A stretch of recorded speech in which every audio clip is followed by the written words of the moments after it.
南无本师释迦牟尼佛。南无本师释迦牟尼佛。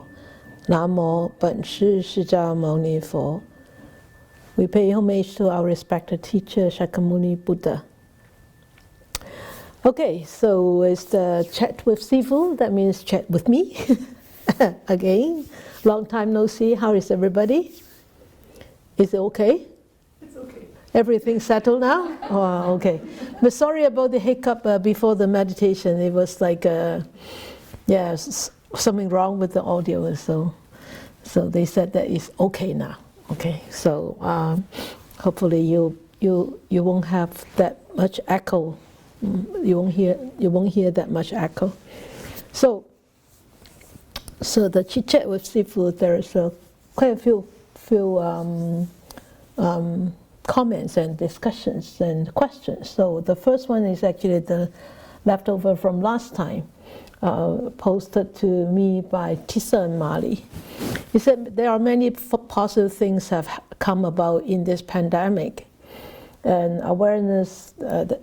They point out awareness of your own well-being, health, exercise, awareness of the effects of climate change. So, and then appreciating the value of family and friends, and also an awareness of the effects of overconsumption. That means more so wiser to spend your money, and appreciating the value of family and friends, and also communities such as Pulam. But due to lifestyle changes and a chronic sense of isolation, people blame others. Their own insecurities and anxieties have now surfaced. I do agree with this. And also, I think it's not just because of the a chronic sense of isolation and people blame others. I think it's also from the how should I say, prosperity of internet. Prosperity of internet, and also the prosperity of unwise reports from media. So people spend more time on the phone. People spend more time at the TV, and people, because isolation, right, or cutting down on going out. So people do spend more time on such things, on going on to the internet, and so I think that causes a lot of problem.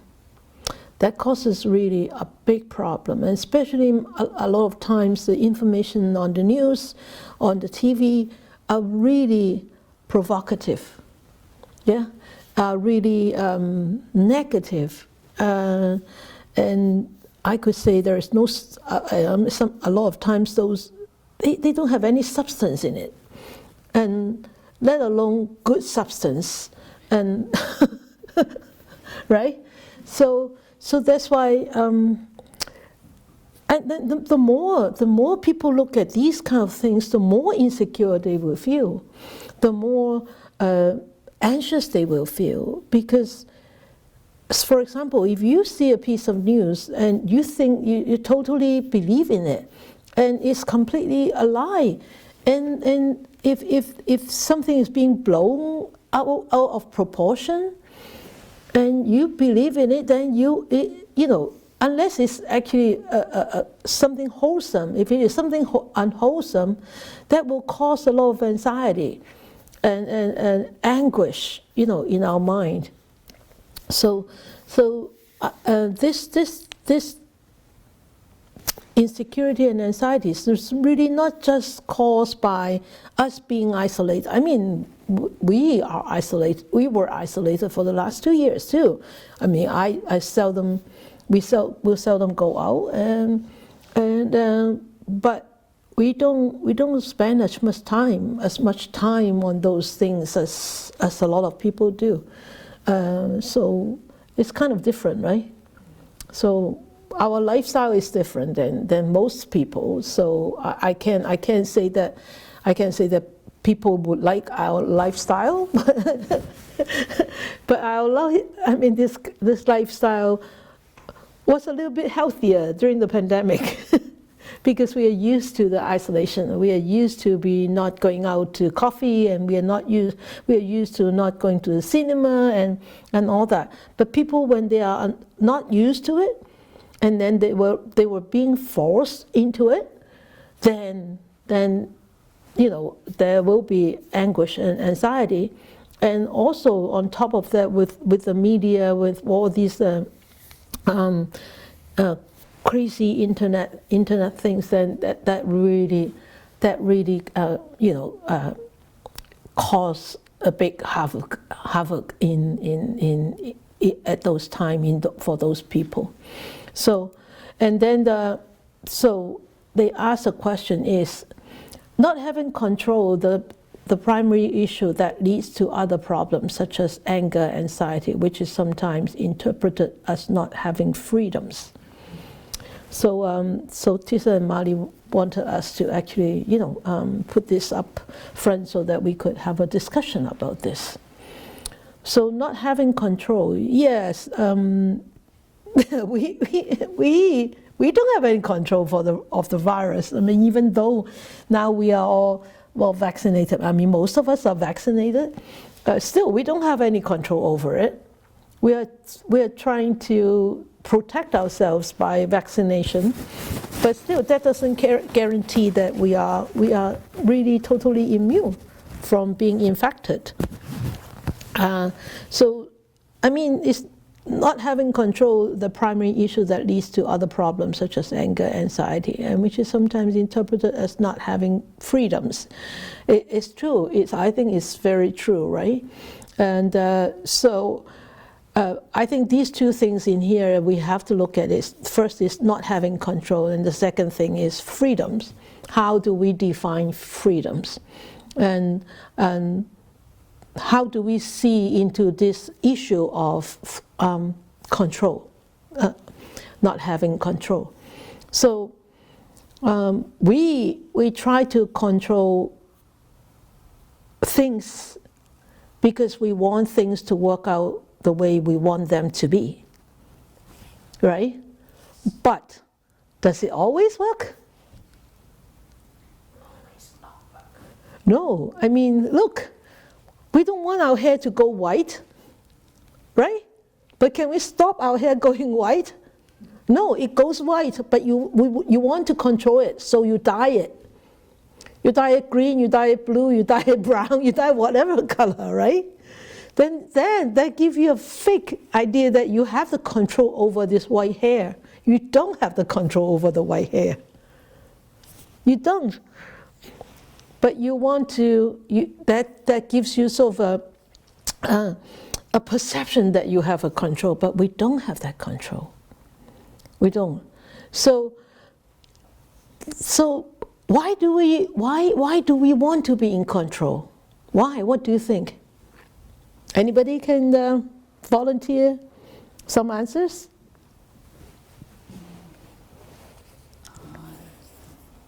Why do you want to be in control?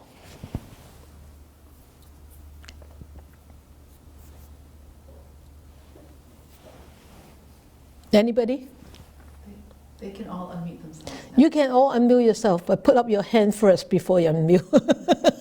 Why do you want to be in control?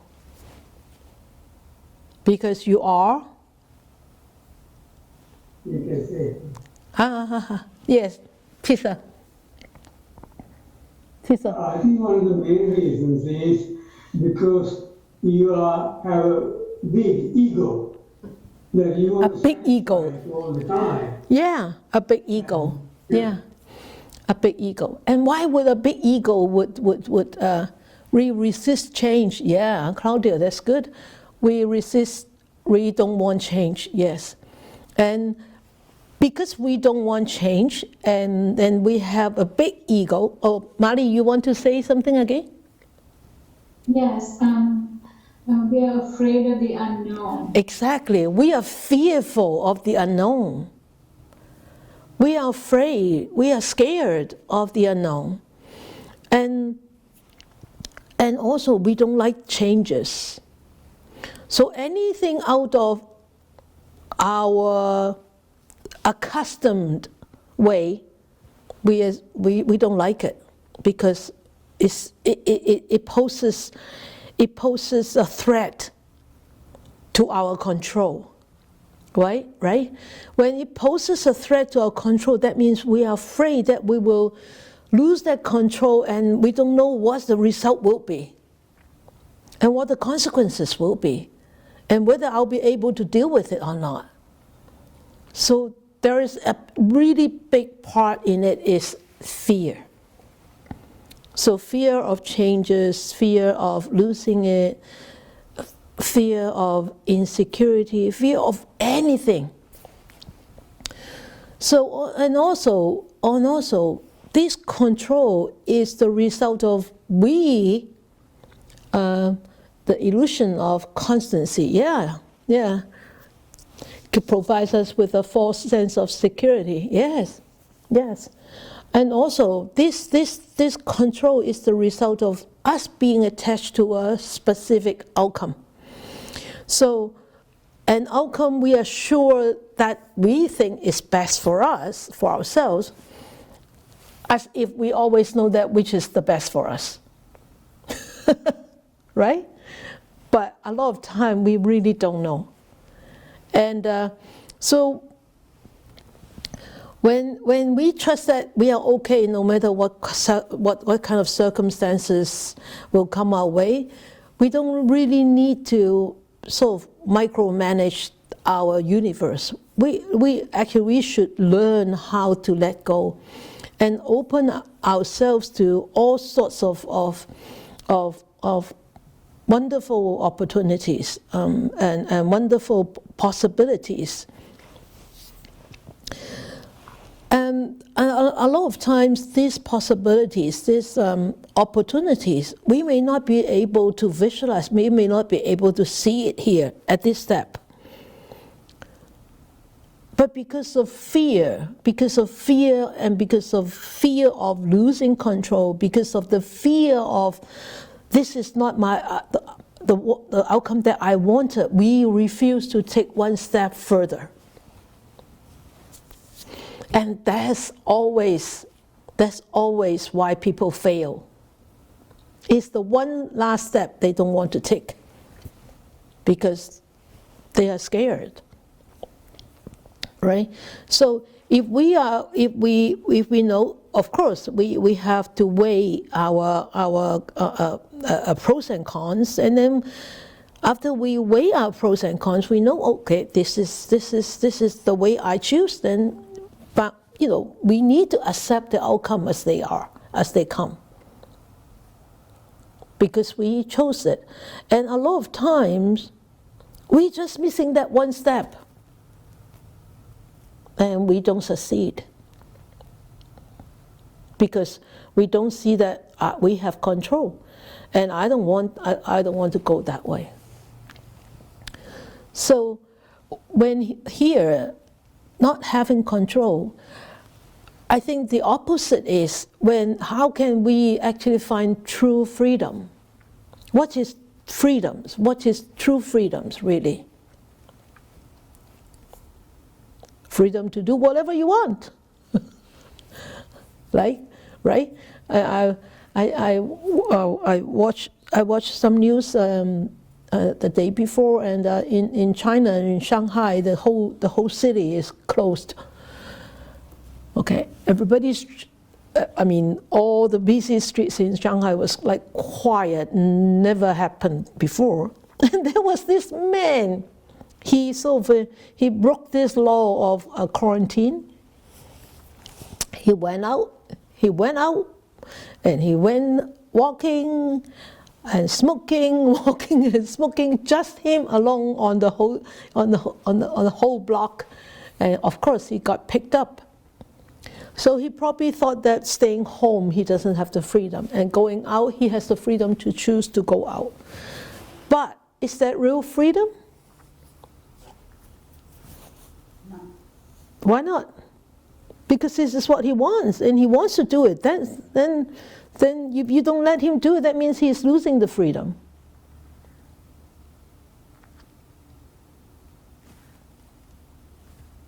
Anybody?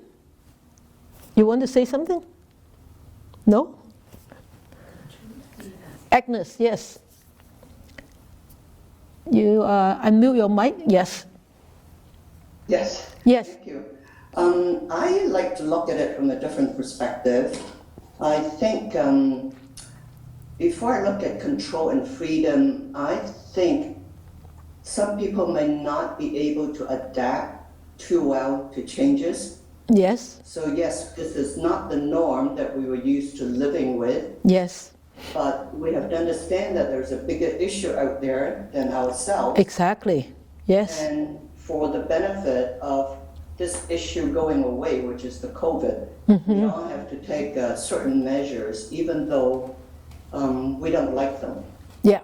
And people might actually having too much freedom before, then all of a sudden they were told they have to do this and do that, and they just cannot adapt. They cannot accept, But and then they adapt. cannot adapt. They cannot Yeah. accept it or adapt to Yeah. the changed Yeah. environment. Exactly. And that is not good for society because society changes constantly. And the survival of us have to be geared to adapting to all the changes. Yep. For example, like in the digital world, if I wasn't using all these online banking and stuff like that, I just can't get anything done. Right. Yeah. Exactly. To adapt, Yeah. right? Yep. But you don't abuse using anything. That's the most important thing. Right? Right. Yeah. Yeah. Yeah. Great. It's great comment. Thank you, Alice. Thank you. Great.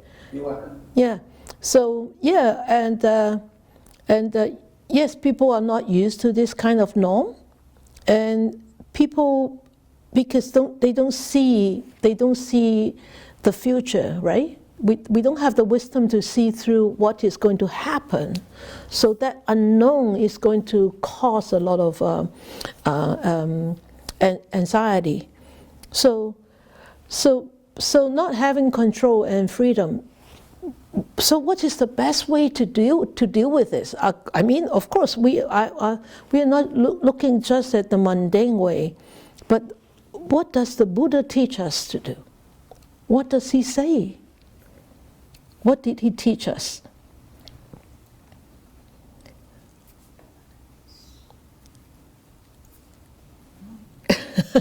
There's a difference between the freedom and civil liberty. Authorities can take away one's liberty, but no one can take away one's freedom, which comes from inside. That is right, Claudio. I agree with you. But please think about that. What I asked just now. What did the Buddha teach us? Freedom from suffering. Freedom from suffering is the real freedom. And why do we suffer? Because we don't surrender. Were you going to say that? Yeah. I was going to say because we're attached to our outcome, the one that we wanted. Yeah, we are attached to the outcome the one that we wanted. So we need to learn how to surrender. So like COVID. So quarantine, isolation. So we need to surrender to quarantine and isolation. But we do not need to surrender our peace of mind. Right?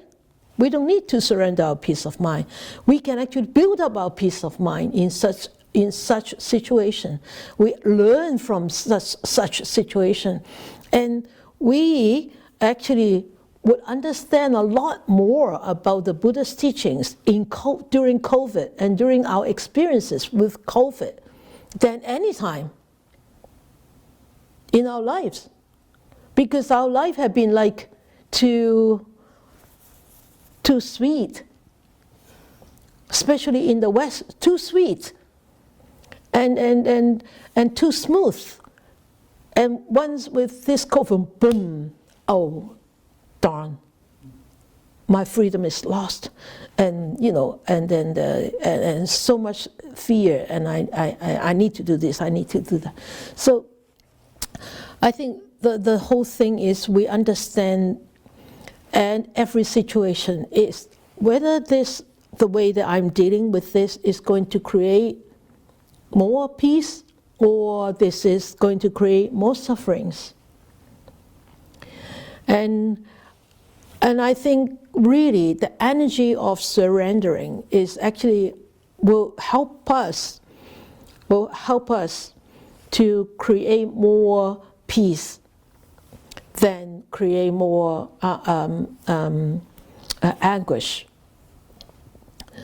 Of course, this is different from for everybody, because not everybody take the teachings of the Buddha as their guidelines.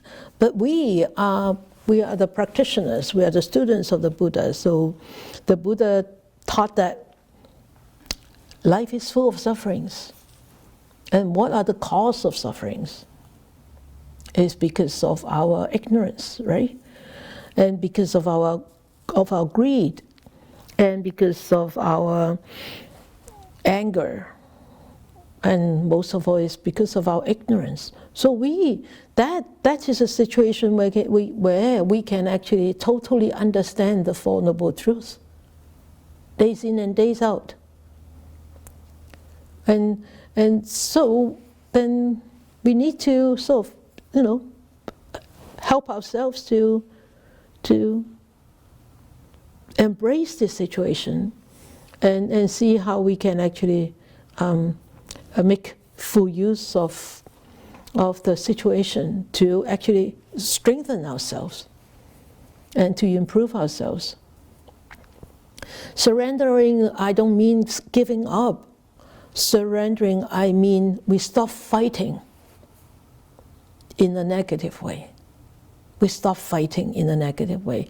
And we stop fighting with ourselves. And we stop fighting with this universe. We stop fighting with the natural flow of things. And we just allow them to flow by. We don't fight with it. So because when we stop resisting and we stop pushing against the reality, we create less confusion and less difficulty for ourselves. So to me, surrender is a complete acceptance of whatever it is right now, right here. Based on what? Based on faith, based on confidence in the Dharma that we have learned, and based on whatever it is, even though I'm not out there, going to coffee and going to cinema is still okay. I mean, this is how I understand surrender. So really is really not about not doing anything. It's about really doing something more positive. It's changing this whole energy of aggravation, irritation, agitation to really peace and grounding. Right? Yeah. All right. Good. Anybody have any more?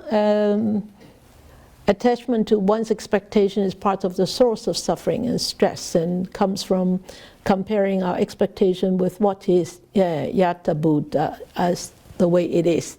Yes. Good. Okay. So anybody has any more views on this? No? Okay. So, sometimes, a lot of times in our lives, we do really need to surrender. Because if we don't surrender, we are actually go against the stream, go against the flow. And with a small boat paddling upstream is going against the current is very hard. It is a constant fight. And that's what control mode feels like to me. It's fighting. Yeah. Okay. So, all right. Okay. Let's go to question 2. Stories.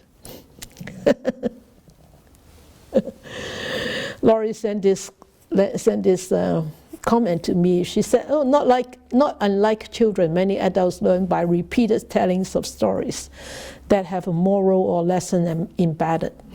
Given time and repeated exposures, the stories always give food for reflection and eventually new realizations." And Laurie said, I personally love when you tell us stories. So what is your favorite story to tell when you teach? So I'll tell you what favorite stories of Laurie first.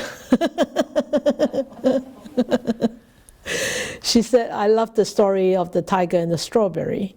Every time she hears the Darrow purpose song of when Buddha smiled at the elephant, she will remember and touched by that story.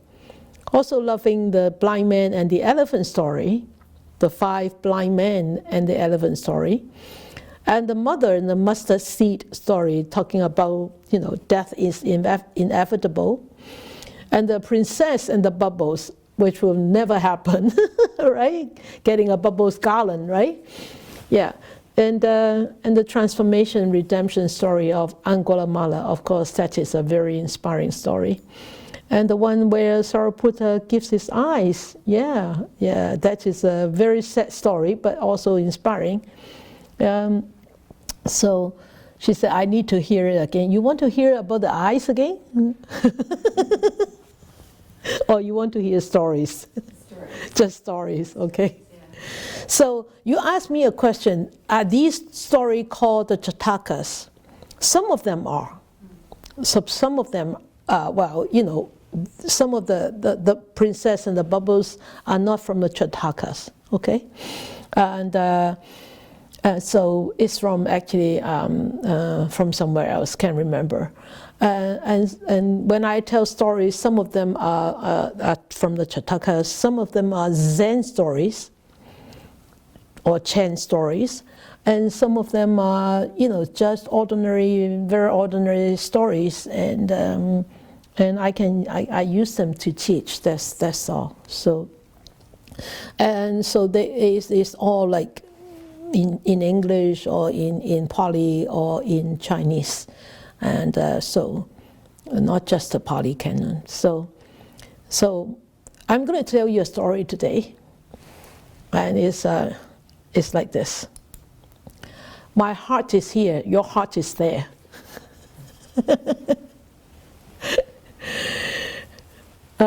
This is a story between me and my Sze Fu. A real story. It's not a make-up story, okay? You may have heard about this before, or you may have not heard about this before. Normally, probably you will say, I haven't heard this before. But anyway, I'm going to tell you again, so you will hear it the first time. So one day, my Sze Fu, that means my teacher, right? My Sze Fu was not well, and so he asked to have some biscuits, crackers. And when I brought him crackers, I said, where is the discomfort? And you have to look at me. He said, in my heart. Right here. He said, in my heart. I said, Sze Fu, no. The heart is not there. The heart is here. You heard that before? Yes. Right? Oh, sorry. And he said, and I said, no, Sze Fu, the heart is here. The heart is not here. And he looked at me, he looked at me. He has a very penetrating eyes. He looked at me like as if there are two big neon lights shining through and piercing through me. He said, your heart is here, my heart is here, your heart is there. I said, at that time I thought, what the hell is going on? How come his heart is here, my heart is there? And I couldn't understand what he was talking about. At that time, I didn't know what a clue. I didn't have a clue what he was talking about. I said, no. I kept trying to convince him, the heart is not here, the heart is here. This is the physical heart. But what he meant is the heart mind. The heart mind. So now because with meditation, now I know where is the heart mind. The heart mind is not in the heart, in the physical organ. The heart mind is in the heart mind, and which is somewhere around here. With deep meditation, you will know. And then, only then, I understand what he meant by, my heart is here, your heart is there. And at that time, at that time I didn't understand, but I thought he had a way to crush people's ego, He has a very funny way to crush people's egos, especially mine. Because I have such a big ego, and I'm so stubborn on my views. And he has a very special way to crush my views and my ego. So I thought he was just trying to crush my views and change my views and crush my ego. But when I started really seriously meditating, I know that is really my wrong view. And of course, in a mundane view, the heart is there, but in a supramundane view, the heart is not there. So that is my story for tonight. And also, when one day he was eating wonton, vegetarian wonton or dumplings. So it's all homemade dumplings for him. So he always liked to have some parsley in his dumpling soup. And I brought him the bowl of dumpling soup, and then they put the Chinese parsley into it. I said, Sze Fu, don't eat the parsley, don't eat the parsley. There are a lot of parasites in parsley, raw parsley. And he said, did you put it in?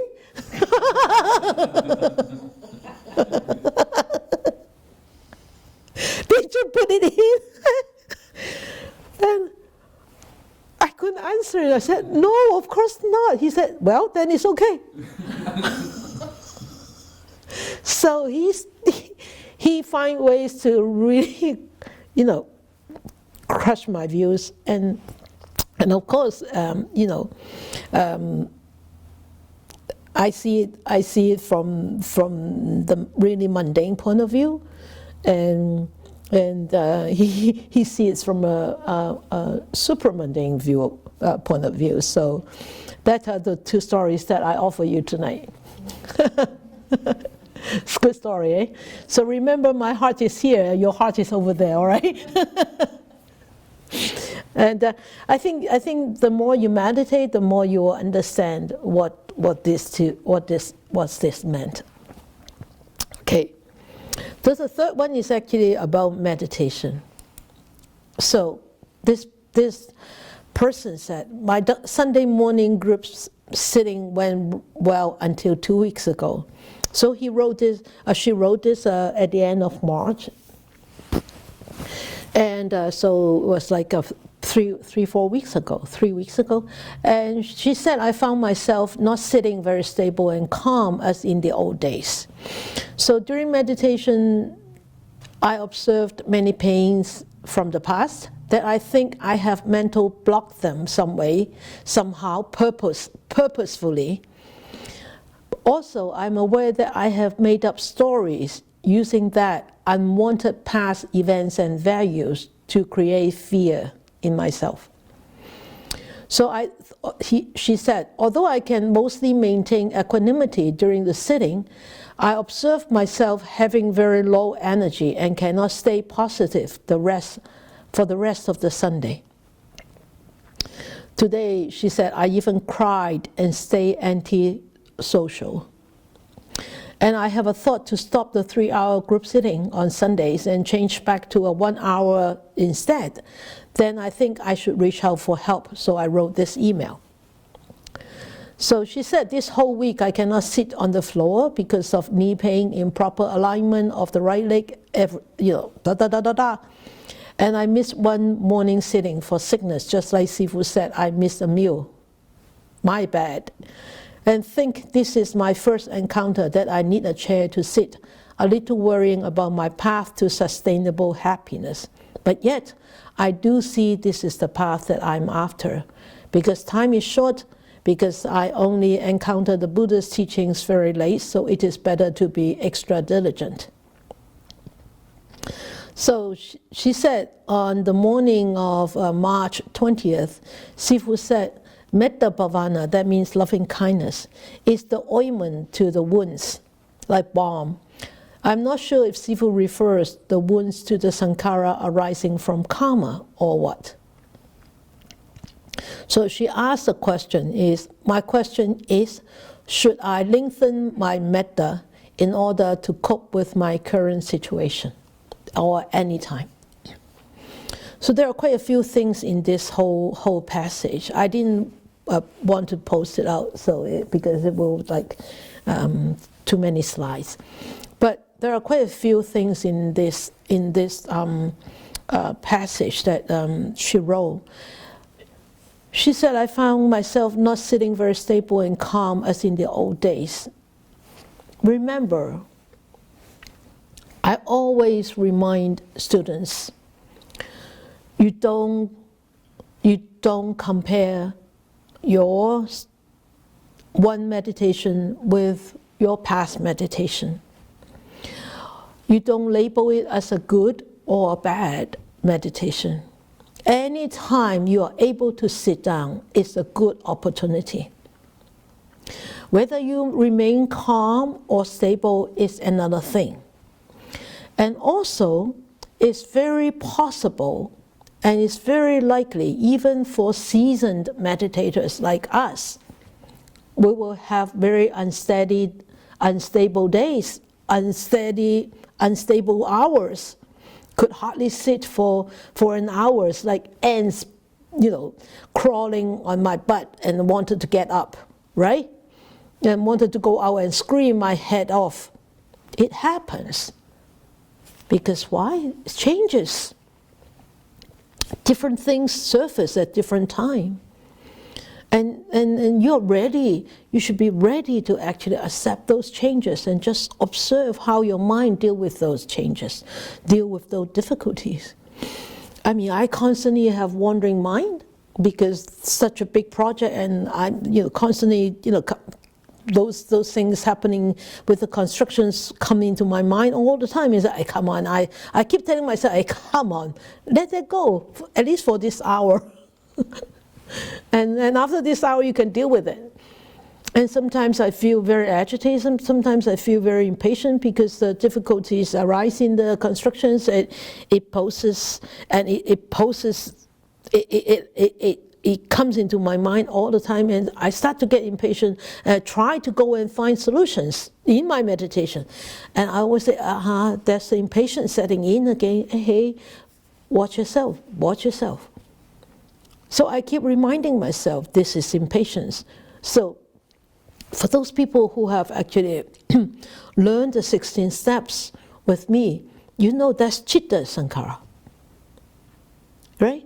That's the activities on your mind. And how are you going to settle that down? You just allow it to sink. You just allow yourself to watch it, look at it, and keep being aware rather than diving into it. So, and she said during the meditation she observed there is a lot of pain and then from the past, and which she has intentionally blocked out. That's good. Actually, it's a good thing that these things arise, and because you have worked diligently. So that's why these deep hidden stuff start to surface. And I always give an analogy, is our mind is like a landfill. Our mind is like a big garbage bin. And meditation is the force to open up that garbage bin, open up that lid. And when that lid is open, and you will see, wow, it's really rotten and smelly, and it's unpleasant. And that's the fact, because you have hidden it, you've been suppressing it for too long. You haven't allowed it to surface. And now it's surfacing, and your old habits start to kick in again. I don't like to see it. I don't want to see it. I want to run away. Or you react with anger. Why are you coming? Why are you still coming? Why are you still here? Loss of control. We don't have control. At that time, you are really not have control. At that time, you really have lost your freedom. Because why? Because you're being led by these emotions. They take you by your nose, drag you around. Like the cows with the ring on their nose, being dragged around. Because you're not dealing with it in a proper way.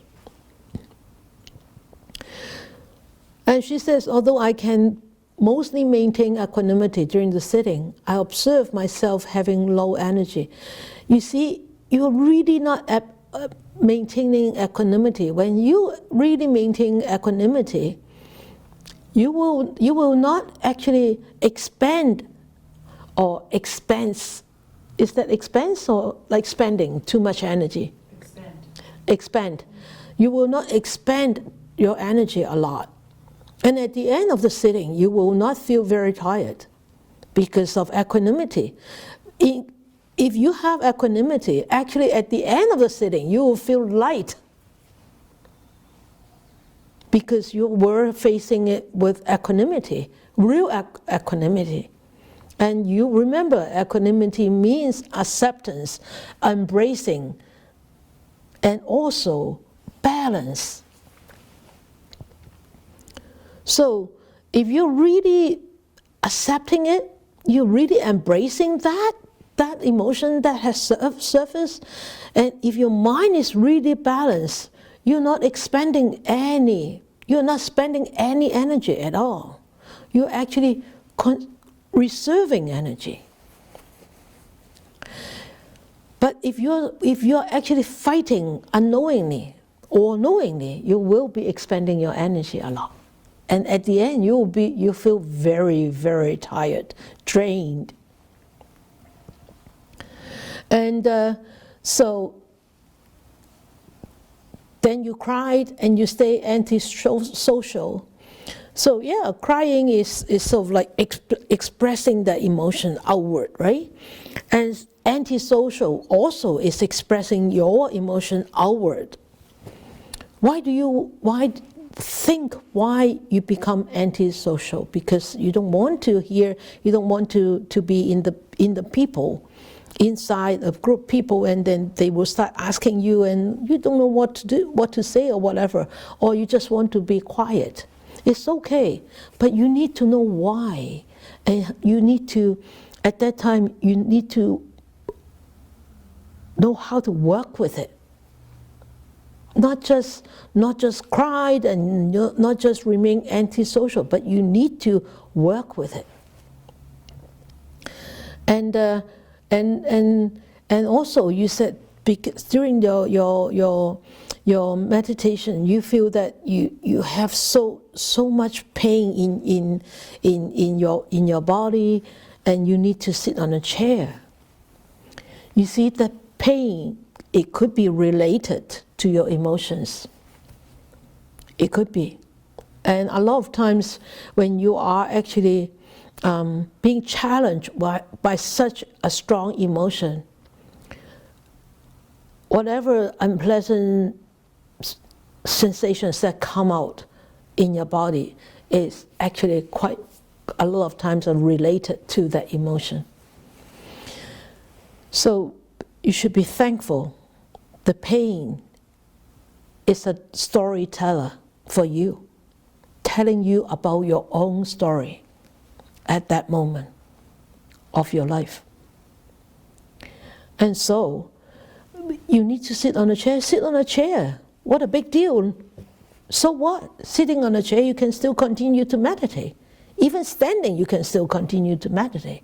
And walking, you can still continue to meditate. So what? Sitting on a chair is not a big deal, but the big deal is what kind of attitude are you going to use to deal with that emotions, that difficulty that you actually are facing.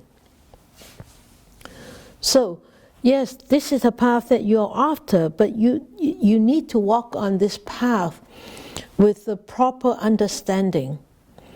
And yes, maybe before you encounter the Buddha's teaching or you encounter meditation, you already have suffered that difficulty, that pain. And at that time, you did not know how to deal with it. You shuffled into the deeper part of your mind. And through diligent meditation, it will start to surface. I can guarantee you, because I experienced that. I am still experiencing, things arise, deeper things arise, and even more deeper things arise. And sometimes it could pose a big challenge, sometimes it could be very irritating, very agitating, sometimes it could be very depressing. And sometimes it could be very frustrating, and sometimes you think that, oh, what the hell, I'm regressing, and all this meditation, oh, you want to give up. At that time, you say you want to give up. That's okay. That is the momentary thing. But after that moment, you remind yourself, wow. Thanks to Buddha, these kind of things have surfaced so that I know they are still in there. Then I need to work harder to deal with it. Right? So, after the low spot, keep working on it. Keep working on it. Keep working on it. And gradually, that particular emotion will be all washed off. But mind you, the next one will come up. Okay? Until we are enlightened, until we are free of all the defilements, afflictions, all these will still come up, bubbling up. And so just be prepared. Okay? Just be prepared. All right? Good enough on this? Anybody? And she said, metta bhavana is the ointment to the wounds. Yes, because metta bhavana is soft. It's a good wishes. It's kindness. It's loving kindness. And metta is like bringing happiness, bringing joy, and compassion. Karuna is removing, alleviating sufferings. So, metta and karuna is actually a wound, really a balm to the wound. With meditation, we stir up this garbage. The scab is open. Okay, the wound is open, but we can always put some ointment on, soothe it a little bit. That's loving kindness. May I be well. May I be happy. May I be free of these sufferings. And you can always, at a difficult time like this, or a difficult time like angry with somebody, And then all of a sudden in your meditation, this anger comes up. You're boiling with heat, and the heart is thumping, and the breath is raising. And no matter how hard you try, it doesn't seem to settle down. Then at that time, send metta to yourself, metta to that person. Is I can send metta to that person. He has hurt me too much. Oh, then send metta to yourself. Don't you want to be happy? Right? Send metta to yourself until one day you are ready to forgive that person. Then forgive that person. But the sooner you forgive, the better for yourself. Because if you don't forgive, you're holding the grudge there, you're burning yourself all the time. But that person is free, fly in a way. Out of sight, out of mind. He doesn't even, or she doesn't even know that you're still angry with him or with her. But you're still holding the anger in your heart. Is whose problem? Your own problem, your own difficulties. Nobody's business. Sorry. So you burn yourself every time, but you might not burn others because that other is gone. Right? So you need to learn to love yourself. I always say the first person that can hurt you more than anybody else is yourself. And the person that can love you the best is yourself. Not the outside people. No, it's yourself. It's you here. So the first person you need to send metta to is yourself. And then to whoever that you want to embrace your metta energies with. Okay? All right? Good?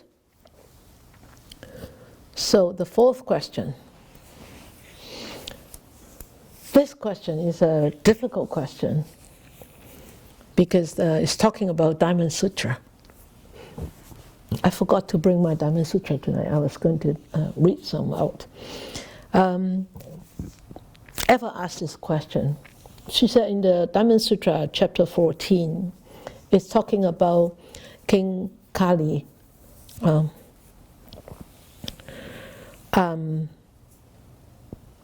Buddha says to Subhuti, if I had the perception of a self at that moment, I would have also had the perception of anger.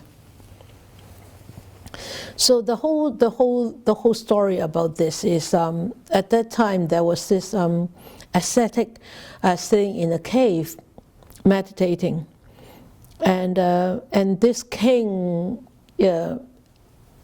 Maybe you should tell the story yourself. Tell the story. You get your mic, tell the story, so I don't have to tell a story. Yeah, you ask a question, you tell the story. You remember? King Kali 就歌利王啊，嗬，歌利王割截身體啊，嗯。Thank you. Okay. Thank you, Sze Fu. All right. So it was King Kali. Yep. And he was in. It was in a cave, in a forest, in a cave. Yeah. And he'd come with his concubines, Yeah. harems, so a whole bunch of women. Yeah. And the Bodhisattva at that time was meditating. Yes. Can you hear her? Can you hear her? No? Yes. Yes? Yes or no? Little bit, just so Okay. louder. Louder. I have to be louder. Okay. Yeah. It's better now? Is that better? I'm right into the microphone. All right. I'll Maybe put you audio. put up the volume. I have control. You have control, yeah. She has control. You're free. Okay. So the Bodhisattva, Santi, yeah. Santi, was also very close, and he was meditating very peacefully, and the concubines came around him and were asking, I guess they started asking questions, And so the Bodhisattva was sort of teaching them Yeah. and expounding. And then King Kali, of course, sees all of his concubines being entertained, he thought, being entertained by the Bodhisattva, and he was very angry. And so he cut off the Bodhisattva's limbs and ears and nose. Like, Yeah, no, body parts. all of the Yeah. appendages. Yeah. And now Sze Fu, I need help because I know the Bodhisattva says, but the Bodhisattva says something, and then all of those limbs and everything. I don't have. If I do not have any anger, if I do not have any delusion, if I do not have any illusion, may all my limbs return. Thank you. Yeah, right. Something like that. Yeah. Thank you. Yeah. Because I can recite the Chinese, I can remember the Chinese, but for the English, that's why I needed the book. I forgot to bring it tonight. But anyway, yeah, something like that. Okay. So the Bodhisattva, of course, Buddha, who was sitting in the cave, was the Sakyamuni Buddha in his past life. And then King Kali saw that all these appendages, the ears, the limbs, all returned back to his body, and so he was so shocked, and so he knew that this was a Bodhisattva. This person was a saint. So and that's what the Bodhisattva said. If I had the perception of a self at that moment, I would have also had the perception of anger, because when people are cutting off your ears, your nose, your limbs, first you will be angry. Why would they cut off my appendages? And also you'll be in a lot of pain, right? And why would that happen? Because we always think this body is mine. This body belongs to me, and this body is real. Real in a sense of not just apparent truth. Okay, apparent truth is this body is real. When I pinch myself, it hurts. That's the apparent truth. But the ultimate truth is this body is conditioned. So ever asked, I don't want to go into Diamond Sutra because that would be like really too much. And ever asked this question, she said the commentaries in Red Pine's book. Red Pine is one of the authors who actually did a very good translation of the Diamond Sutra and also the commentaries. But yet, when at that time, I think almost 10 years ago, I find that his translation was very good. But because you asked this question, I went back to his book. There are some parts that I had doubts about his translation. I'll tell you later. And so I'm looking for another book for translated Diamond Sutra. But anyway, so speak not only about the lack of delusion and anger, but also the powerful presence of joy, mercy, and compassion. It is true, at that moment, the Bodhisattva is filled with tremendous compassion. And also, that compassion has a very strong foundation of wisdom, panya, in there. If there is no such wisdom, seeing that self is conditioned, there is no way the Bodhisattva will not suffer in pain. And there is no way that he was not angry because of this strong, you could say, perfect wisdom, perfect foundation of wisdom. So, and because of this compassion, so he was able to not create any ill will towards the king, right? So ever ask this question because she said, I have experienced the protective nature of all these positive qualities. I can see the giant exit sign always there, always there in that direction, but often ignore it or forget about it or get lost in irritation. How do we keep moving towards that exit sign of wisdom, forbearance, and compassion? It's a good question. That's what the whole practice is for. The whole practice is for you to moving towards that exit. One little step closer, but yet always we back off two steps again. So, right? But that is... Did you hear? Did you hear Goldie moving? No? Oh, good. Somebody's there. Never mind.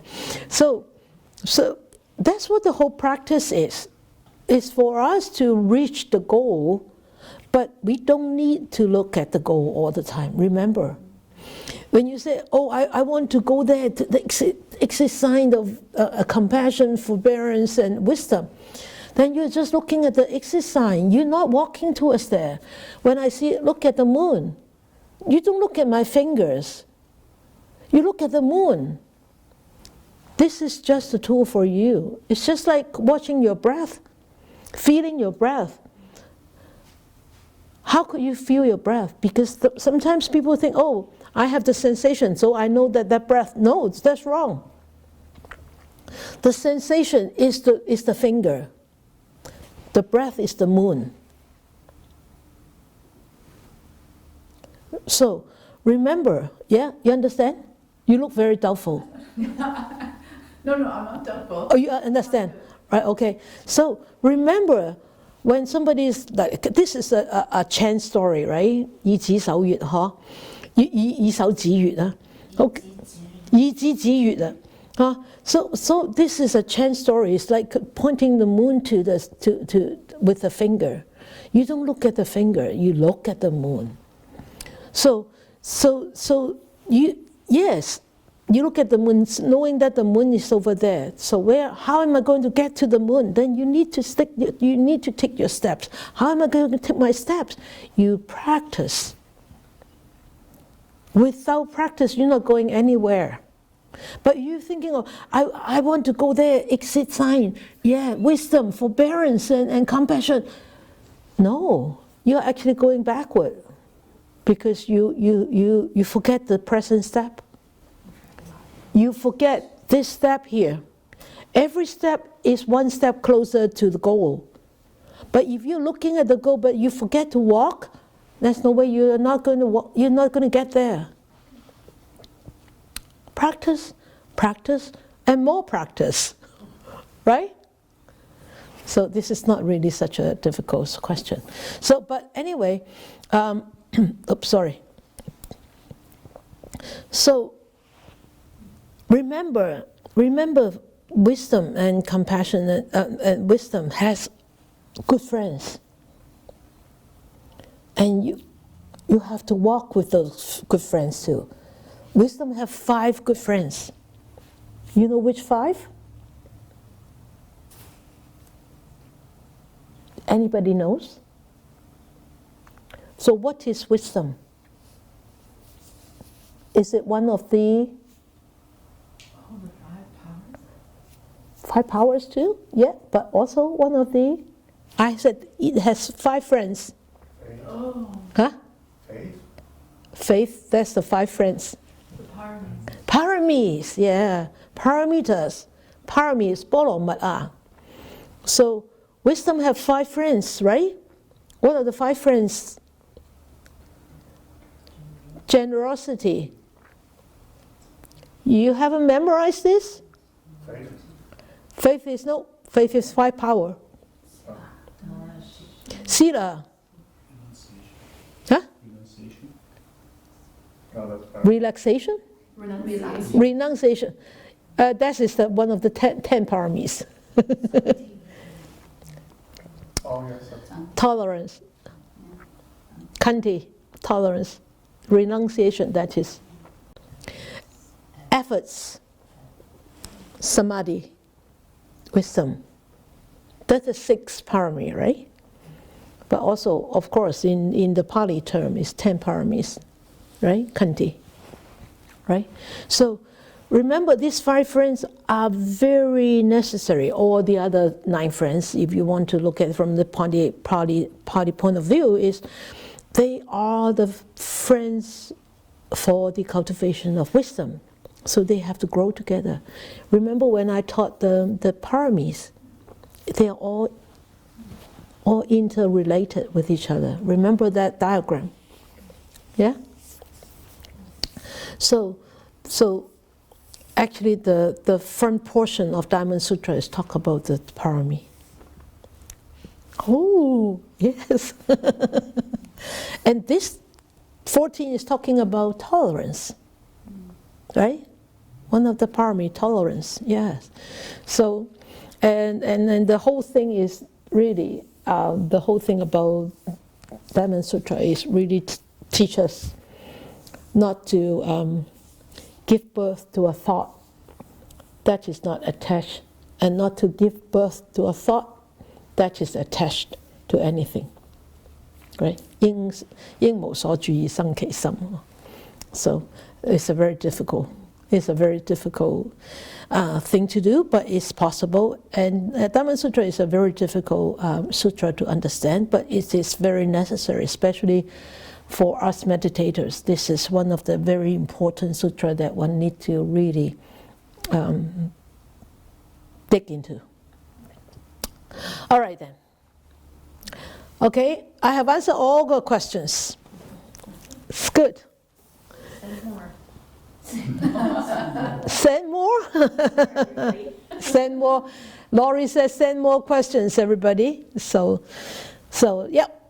So no more questions for tonight.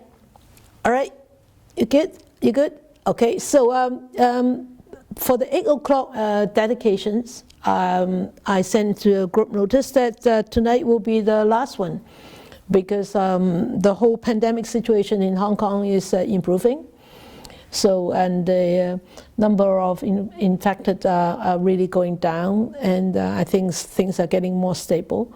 And so thank you for your 8 o'clock dedication of metta and merits, and on behalf of all the people from Hong Kong, and I thank all of you to have chipped in to such a wonderful act every night at 8 o'clock. But if you want to continue to do that, please continue, and I won't send you a reminder in the group chat anymore.